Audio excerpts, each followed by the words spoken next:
नया पुरवा गांव के पास एक घना जंगल था। उस जंगल में एक चुड़ैल रहती थी। जो भी उस जंगल में जाता था वह उसके ऊपर काला जादू कर देती थी और उन्हें अपने बस में करके उन्हें बहुत तंग करती थी और परेशान करती थी। इसलिए सभी नया पुरवा गांव वाले उस जंगल से डरते थे। लेकिन एक ननकू नाम का लकड़हारा था जो चुड़ैल पर विश्वास नहीं करता था। वह कहता था कि चुड़ैल नहीं होती है, ये सब झूठी बातें हैं। ये कहते ही ननकू लकड़हारा उस जंगल की ओर चल देता है और सभी गांव वाले हैरान हो जाते हैं। जब ननकू जंगल की ओर जाता है तो उसे चुड़ैल छुप कर देखती है और कहती है कि कोई हिम्मती इंसान लकड़ी काटने आ रहा है। वो बहुत खुश हो जाती है और जोर जोर से हंसने लगती है। ननकू अपने चारों तरफ देखता है लेकिन उसे कहीं भी चुड़ैल नहीं दिखती है। जब वह सारे लकड़ी काट लेता है तो वह अपने घर की ओर चल देता है।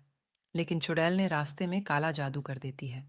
लेकिन ननकू रास्ते पर ध्यान नहीं देता है और उस पर पैर रखकर चला जाता है। फिर जब वह अपने घर पहुंचता है तब वह कुछ वक्त तक आराम करता है और फिर बिस्तर पर सोने चला जाता है।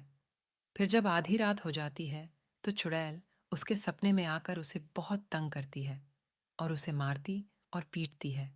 फिर जब ननकू सुबह उठता है तो वह अपने शरीर में एक अजीब सा दर्द महसूस करता है।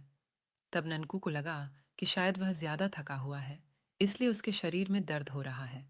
लेकिन ननकू को सपना की कोई भी बात याद नहीं थी। ऐसे ही चुड़ैल रोजाना रात को आती थी और ननकू को मारती और तंग करती थी। लेकिन ननकू को थोड़ी भी भनक नहीं थी। फिर ननकू ने अपने पास वाले बाबा से अपने शरीर के दर्द के बारे में बताया।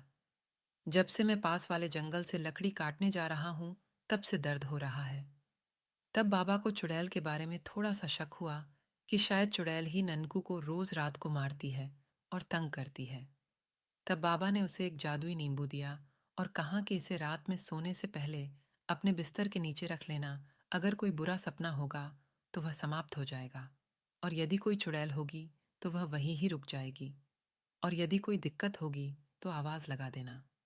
फिर जब चुड़ैल आधी रात को ननकू को परेशान करने आती है तब वह नींबू अचानक से उसे चुड़ैल को पकड़ लेता है और चुड़ैल जोर से चिल्लाती है और ननकू की नींद खुल जाती है और आवाज सुनकर पास वाले बाबा भी उसके पास आ जाते हैं।